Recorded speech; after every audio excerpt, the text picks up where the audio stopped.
राधे राधे। मैं संदीप मिश्रा। आज हम एक और विधि का प्रयोग करके देखेंगे जो कि विशेषता आज का मुख्य रूप से स्त्रियों से संबंधित है।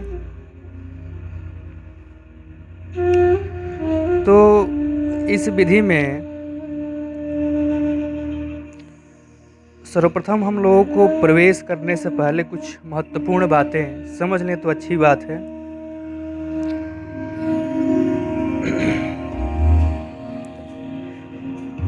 शिव भगवान शंकर जी शिव पार्वती से, देवी से, अपनी पत्नी से बात कर रहे हैं, इसलिए यह विधि विशेषता स्त्रियों के लिए ही है। कुछ बातें समझने जैसी है। एक, पुरुष देह और स्त्री देह एक जैसी है, लेकिन फिर भी उनमें कई भेद हैं और उनका भेद एक दूसरे का परिपूरक है। पुरुष देह में जो नकारात्मक है, स्त्री देह में वही सकारात्मक है, और स्त्री देह में जो सकारात्मक है वह पुरुष देह में नकारात्मक है।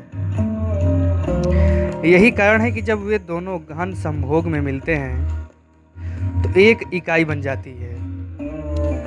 ऋणात्मक धनात्मक से मिलता है, धनात्मक ऋणात्मक से मिलता है और दोनों एक हो जाते हैं, एक विद्युत वर्तुल बन जाते हैं। इसलिए तो यौन में इतना आकर्षण है।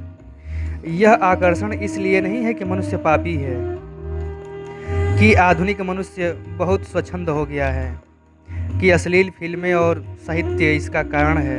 इसका कारण बहुत गहरा है, जागतिक है। यह आकर्षण इसलिए है क्योंकि पुरुष और स्त्री दोनों ही अधूरे हैं, और जो भी अधूरा है उसके पार जाना, पूर्ण हो जाना अस्तित्व की स्वाभाविक प्रवृत्ति है। पूर्णता की ओर गति करने की प्रवृत्ति परम नियमों में से एक है। जहां भी तुम्हें लगता है कि कुछ कमी है, आप उसे भरना चाहते हो, पूरा करना चाहते हो। प्रकृति किसी भी तरह के अधूरेपन को नहीं पसंद करती। पुरुष भी अधूरा है, स्त्री भी अधूरी है, और वे पूर्णता का केवल एक ही क्षण पा सकते हैं जब उनका विद्युत वर्तुल एक हो जाए, जब दोनों विलीन हो जाए। इसीलिए तो सभी सभाओं में प्रेम और प्रार्थना दोनों बड़े महत्वपूर्ण शब्द हैं। प्रेम में आप किसी व्यक्ति के साथ एक हो जाते हैं और प्रार्थना में आप समाविष्ट के साथ एक हो जाते हो। जहाँ तक आंतरिक प्रक्रिया का सवाल है, प्रेम और प्रार्थना समान है। पुरुष और स्त्री देह समान है, लेकिन उनके ऋणात्मक और धनात्मक ध्रुव बिंदु उनकी ऋणात्मक और धनात्मक ध्रुव भिन्न है। जब बच्चा माँ के गर्भ में होता है तो जहाँ तक मैं सोचता हूँ कम से कम 6 सप्ताह के लिए वह मध्य स्थिति में रहता होगा। न तो वह पुरुष होता होगा और न स्त्री होता होगा। उसका एक और झुकाव जरूर होता है, लेकिन फिर भी शरीर अभी मध्य में ही होता है। फिर 6 सप्ताह पश्चात बच्चे का शरीर जो है स्त्री का होता है या पुरुष का। यदि शरीर स्त्री का है तो काम ऊर्जा का ध्रुव स्तनों के निकट होगा, वह उसका धनात्मक ध्रुव होगा, क्योंकि स्त्री की योनि ऋणात्मक ध्रुव है। यदि बच्चा नर है तो काम केंद्र शिश्न उसका धनात्मक ध्रुव होगा और स्तन ऋणात्मक ध्रुव होंगे। पुरुष के शरीर में भी स्तन होते हैं, सारा का सारा यंत्र वही है, लेकिन उनके स्तन ऋणात्मक होते हैं। स्त्री के शरीर में शिश्न का प्रतिरूप लिक्टोरिस होता है, लेकिन यह निष्क्रिय है। पुरुष के स्तनों की भांति ही स्त्री का लिक्टोरिस निष्क्रिय है। शरीर शास्त्री ये प्रश्न उठाते रहे हैं कि पुरुष के शरीर में स्तन क्यों होते हैं जबकि उनकी कोई आवश्यकता नहीं दिखाई पड़ती। क्योंकि पुरुष को बच्चे को दूध तो पिलाना नहीं है, फिर उनकी क्या आवश्यकता है, वे ऋणात्मक ध्रुव हैं। इसीलिए तो पुरुष के मन में स्त्री के स्तनों की ओर इतना आकर्षण है, वे धनात्मक ध्रुव हैं। इतने काव्य, साहित्य, चित्र, मूर्तियाँ सब कुछ स्त्री के स्तनों से जुड़े हैं। ऐसा लगता है जैसे पुरुष को स्त्री के पूरे शरीर की अपेक्षा उसके स्तनों में अधिक रस है। और यह कोई नई बात नहीं है। गुफाओं में मिले प्राचीनतम चित्र भी स्तनों के ही हैं। स्तन में उसमें महत्वपूर्ण है। बाकी सारा शरीर ऐसा मालूम पड़ता है कि जैसे स्तनों के चारों ओर बनाया गया हो। स्तन आधारभूत है। यह विधि स्त्रियों के लिए ही है विशेष रूप से, क्योंकि स्तन उनके धनात्मक ध्रुव हैं। और जहाँ तक योनि का प्रश्न है, वह करीब करीब संवेदन रहित है। स्तन उनके सबसे संवेदनशील अंग हैं और स्त्री देह की सारी सृजन क्षमता स्तनों के आसपास ही है। यही कारण है कि हिंदू कहते रहे हैं कि जब तक स्त्री माँ नहीं बन जाती वह तृप्त नहीं होती। पुरुष के लिए यह बात सत्य नहीं है। कोई नहीं कहेगा कि पुरुष जब तक पिता न बन जाए तृप्त नहीं होगा। पिता होना तो मात्र एक संयोग है।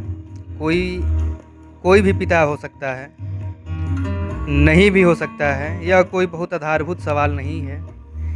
एक पुरुष बिना पिता बने रह सकता है और उसका कुछ नहीं खोएगा, लेकिन बिना माँ बने स्त्री कुछ खो देगी। क्योंकि उसकी पूरी सृजनात्मकता, उसकी पूरी प्रक्रिया तभी जगती है जब वह माँ बन जाती है। जब उसके स्तन उसके अस्तित्व के केंद्र बन जाते हैं तब वह पूर्ण होती हैं और वह स्तनों तक नहीं पहुंच सकती यदि उसे पुकारने वाला कोई बच्चा न हो। तो पुरुष स्त्रियों से विवाह करते हैं ताकि उन्हें पत्नियां मिल सके, और स्त्रियां पुरुषों से विवाह करती हैं ताकि वे माँ बन सकें। इसलिए नहीं कि उन्हें पति मिल सके। उनका पूरा का पूरा मौलिक रुझान ही एक बच्चा पाने में है जो उसके अस्तित्व को पुकारे। तो वास्तव में सभी पति भयभीत रहते हैं, क्योंकि जैसे ही बच्चा पैदा होता है वे स्त्री के आकर्षण की परिधि पर आ जाते हैं। बच्चा केंद्र हो जाता है। इसीलिए पिता हमेशा ईर्ष्या करते हैं, क्योंकि बच्चा बीच में आ जाता है और स्त्री अब बच्चे के पिता की अपेक्षा बच्चे में अधिक उत्सुक हो जाती है। पुरुष गौण हो जाता है, जीने के लिए उपयोगी परंतु अनावश्यक। अब मूलभूत आवश्यकता पूर्ण हो गई। पश्चिम में बच्चों को सीधे स्तन से दूध न पिलाने का फैशन हो गया है। यह बहुत खतरनाक है, क्योंकि इसका अर्थ यह हुआ कि स्त्री कभी अपनी सृजनात्मकता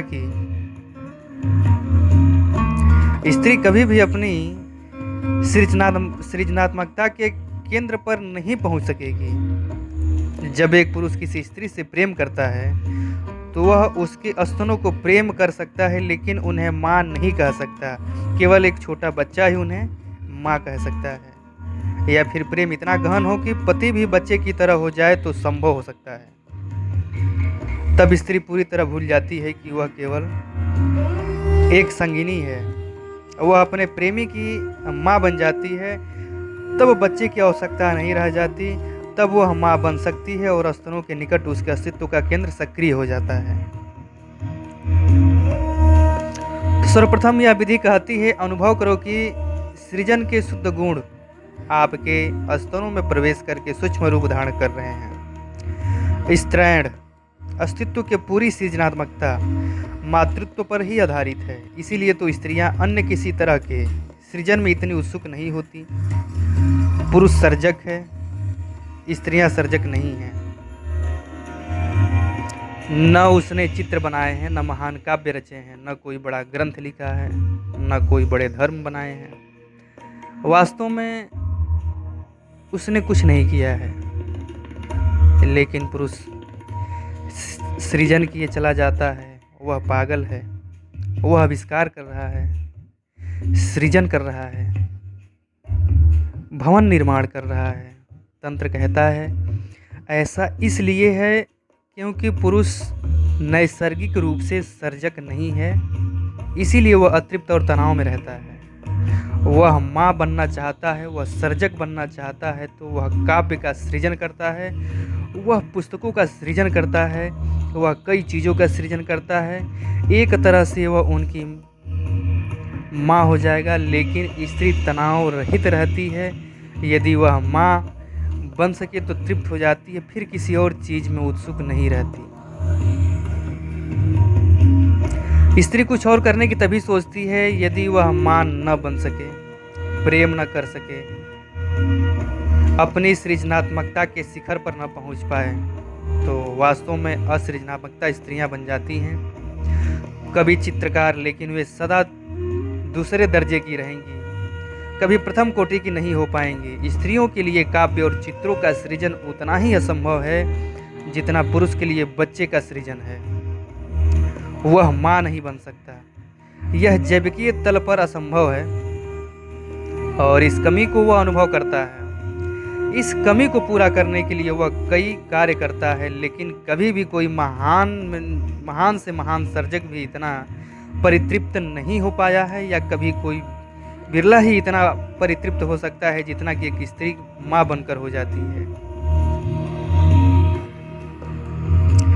एक बुद्ध पुरुष परितृप्त होता है क्योंकि वह अपना ही सृजन कर लेता है, वह द्विज हो जाता है, वह स्वयं को दूसरा जन्म दे देता है, वह नया मनुष्य हो जाता है। अब वह अपनी माँ भी हो जाता है, पिता भी हो जाता है, वह पूर्णतः परितृप्त अनुभव करता है। एक स्त्री अधिक सरलता से तृप्त अनुभव कर सकती है, उसकी सृजनात्मकता स्तनों के आसपास ही होती है। इसीलिए तो विश्व भर में स्त्रियां अपने स्तनों के बारे में इतनी चिंतित रहती हैं, जैसे कि उनका पूरा अस्तित्व ही वहीं केंद्रित हो। वे सदा अपने स्तनों के बारे में ही इतनी सजग होती हैं, दिखाए चाहे उघाड़े, पर उनके विषय में चिंतित रहती हैं। स्तन उनके सबसे गुप्त अंग हैं, उनका खजाना है, उनके अस्तित्व के, मातृत्व के, सृजनात्मकता के केंद्र हैं। तो शिव भगवान कहते हैं अनुभव करो कि अपनी देवी से कि अनुभव करो कि सृजन के शुद्ध गुण तुम्हारे स्तनों में प्रवेश करके सूक्ष्म रूप धारण कर रहे हैं। स्तनों पर अवधान को एकाग्र करो, उन्हीं के साथ एक हो जाओ, बाकी सारे शरीर को भूल जाओ, अपनी पूरी चेतना को स्तनों पर ले जाओ, और कोई घटनाएं तुम्हारे साथ घटेगी यदि आप ऐसा कर सको।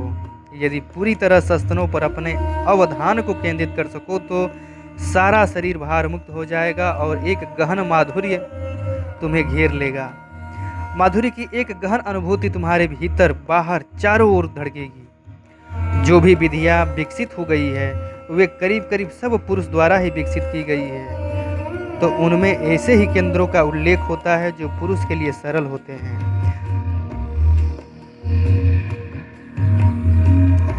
केवल शिव ने ही कुछ ऐसी विधियां दी हैं स्त्रियों के प्रति। केवल भगवान शिव ने ही कुछ ऐसी विधियां दी है जो मौलिक रूप से स्त्रियों के लिए ही है। कोई पुरुष इस विधि को नहीं कर सकता। वास्तव में यदि कोई पुरुष अपने स्तनों पर अवधान को केंद्रित करने लगे तो उलझन में पड़ जाएगा। करके देखो, 5 मिनट में ही पूरा पसीना बहने लगेगा और आप तनाव से भर जाओगे, क्योंकि पुरुष के स्तन ऋणात्मक हैं, वे तुम्हें नकारात्मक ही देंगे। तुम्हें कुछ गड़बड़, कुछ अटपटापन महसूस होने लगेगा, जैसे शरीर में कुछ गड़बड़ हो गई हो। लेकिन स्त्री के स्तन धनात्मक हैं। यदि स्त्रियां स्तनों के पास अवधान केंद्रित करें तो बहुत आनंदित अनुभव करेंगी। एक माधुर्य उनके प्राणों पर छा जाएगा और उनका शरीर गुरुत्वाकर्षण से मुक्त हो जाएगा। उन्हें इतना हल्कापन महसूस होगा जैसे कि वे उड़ सकती हों, और इस एकाग्रता से बहुत से परिवर्तन होंगे। आप अधिक मातृत्व भाव अनुभव करेंगी। चाहे आप माँ बनो या न बनो। फिर भी मातृत्वमय बन आओगी, हर किसी से तुम्हारा संबंध ममतामय हो जाएगा, अधिक करुणा अधिक प्रेम तुमसे ही बहेगा। लेकिन स्तनों पर अवधान की यह एकाग्रता बहुत विश्रांत होकर करनी चाहिए, तनाव से भरकर नहीं। यदि तुम तनाव से भर गई तो तुम्हारे और स्तनों के बीच एक विभाजन हो जाएगा। तो विश्रांत होकर उन्हीं में धुल जाओ, अनुभव करो कि तुम नहीं केवल स्तन ही बचे हैं। यदि पुरुष को यही करना हो तो स्तनों के साथ नहीं, काम केंद्र के साथ करना पड़ेगा। इसीलिए हर कुंडलिनी योग में पहले चक्र का महत्व है। पुरुष को अपना अवधान जनेंद्रिय की जड़ पर केंद्रित करना होता है। उसकी सृजनात्मकता, उसकी विधायकता वहाँ पर है और इसे सदा स्मरण रखें। कभी भी किसी नकारात्मक चीज़ पर अवधान को केंद्रित मत करो, क्योंकि सभी नकारात्मक चीज़ें उसके साथ चली आती है। ऐसे ही विधायक के साथ सभी कुछ विधायक चला जाता है। जब स्त्री और पुरुष के दो ध्रुव मिलते हैं तो पुरुष का ऊपर का भाग ऋणात्मक और नीचे का भाग धनात्मक होता है, जबकि स्त्री में नीचे का भाग ऋणात्मक और ऊपर का भाग धनात्मक होता है। ऋणात्मक और धनात्मक के ये दो ध्रुव मिलते हैं तो एक वर्तुल निर्मित हो जाता है। वह वर्तुल बहुत आनंदपूर्ण है, परंतु यह कोई साधारण घटना नहीं है। साधारणतया काम कृत्य में वह वर्तुल नहीं बनता। इसीलिए तो आप काम के प्रति जितने आकर्षित होते हो उतने ही उससे विकर्षित भी होते हो। उसके लिए आप कितनी कामना करते हो, कितनी आपको उसकी तलाश होती है, पर जब तुम्हें मिलता है तो आप निराश हो जाते हो, कुछ भी नहीं होता, कुछ भी होता नहीं। यह वर्तुल केवल तभी संभव है जब दोनों शरीर शांत हो और बिना किसी भय या प्रतिरोध के एक दूसरे के लिए खुले हों। तब मिलन इतना पूर्ण होता है कि विद्युत धाराएं एक दूसरे से मिलकर एक वर्तुल बन सकती है।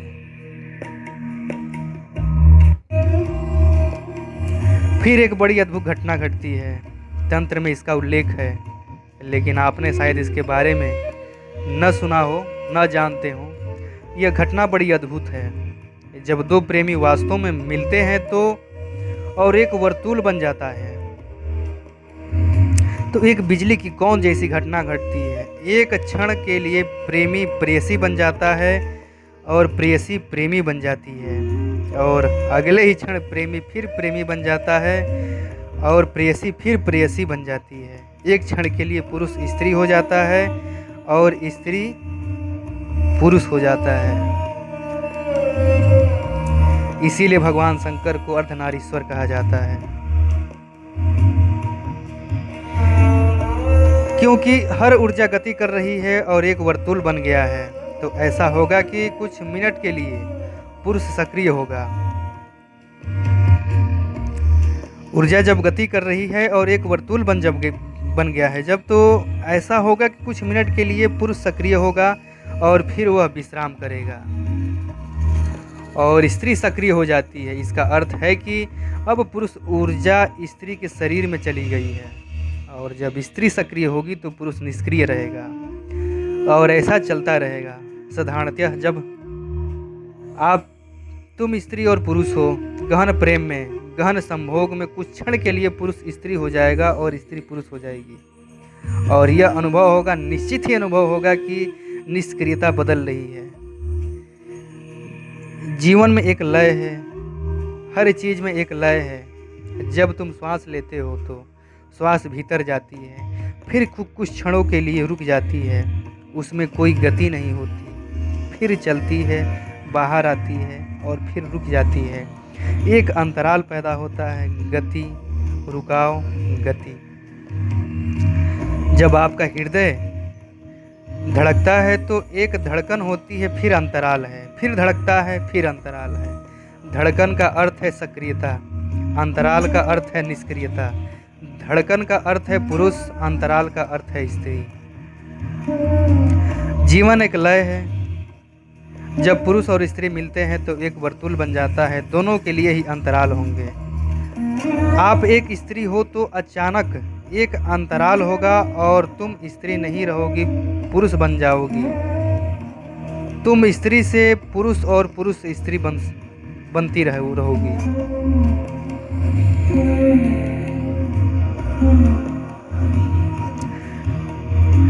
तो जब यह अंतराल आपको महसूस होगा तो तुम्हें पता चलेगा कि एक वर्तुल बन गया हो। शिव के प्रतीक शिवलिंग में इसी वर्तुल को दिखाया गया है।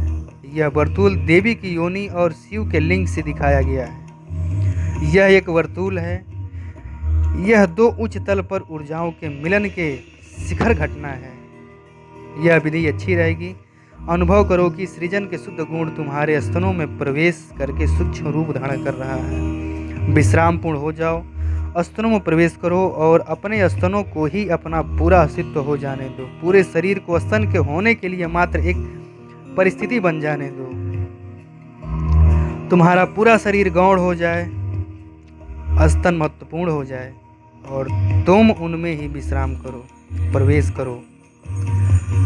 तब तुम्हारी सृजनात्मकता जाएगी। स्त्रैण सृजनात्मकता तभी जगती है जब स्तन सक्रिय हो जाता है। स्तनों में डूब जाओ और तुम्हें अनुभव होगा कि तुम्हारे सृजनात्मकता जाग रही है। सृजनात्मकता के जागने का क्या अर्थ है? आपको बहुत कुछ दिखने लगेगा। बुद्ध और महावीर ने अपने पूर्व जन्मों में कहा था कि जब मैं पैदा होऊंगा तो उनकी माताओं को कुछ विशेष दृश्य, कुछ विशेष स्वप्न दिखाई पड़ेंगे। उन कुछ विशेष स्वप्नों के कारण ही बताया जा सकता है कि बुद्ध पैदा होने वाले हैं। 16 स्वप्न एक दूसरे का अनुसरण करते हुए आएंगे। यदि कोई स्त्री वास्तव में ही अपने स्तनों को विलीन हो जाती है तो एक विशेष क्रम में कुछ विशेष दृश्य दिखाई देंगे। कुछ चीज़ें उसे दिखाई पड़ने लगेंगी। अलग अलग स्त्रियों के लिए अलग अलग चीज़ें होंगी, लेकिन कुछ हम बताते हैं, कुछ मैं बताता हूँ। एक तो कोई आकृति, मानो आकृति दिखाई पड़ेगी और यदि स्त्री बच्चे को जन्म देने वाली है तो बच्चे की आकृति नजर आएगी। यदि स्तनों में स्त्री पूरी तरह विलीन हो गई हो तो उसे यह भी दिखाई देगा कि किस तरह से बच्चे को वह जन्म देने वाली है। उसकी आकृति नजर आएगी। यदि वह गर्भवती है तो आकृति और भी स्पष्ट होगी। यदि अभी वह मां नहीं बनने वाली है और गर्भवती नहीं है तो उसके आसपास कोई अज्ञात सुगंध छाने लगेंगी। स्तन ऐसी मधुर सुगंधों के स्रोत बन सकते हैं जो कि इस संसार की नहीं है, जो रसायन से नहीं बनाई जा सकती। मधुर स्वर लयबद्ध ध्वनियों से सुनाई देगी। सृजन के सारे आयाम बहुत से नए रूपों में प्रकट हो सकते हैं। महान कवियों और चित्रकारों को जो घटित हुआ है वह उस स्त्री को हो सकता है यदि वह अपने स्तनों में डूब जाए, और यह इतना वास्तविक होगा कि उसके पूरे व्यक्तित्व को बदल देगा। वह स्त्री और ही हो जाएगी। और यदि ये अनुभव उसे होते रहे तो धीरे धीरे वो खो जाएंगे और वो एक क्षण आएगा जब शून्यता घटित होगी।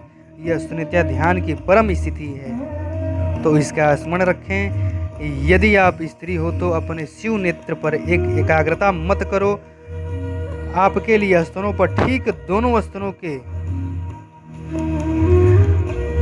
बीच पर अवधान को केंद्रित करना बेहतर रहेगा। और दूसरी बात, एक ही स्तन पर अवधान केंद्रित मत करो, एक साथ दोनों स्तनों पर करो।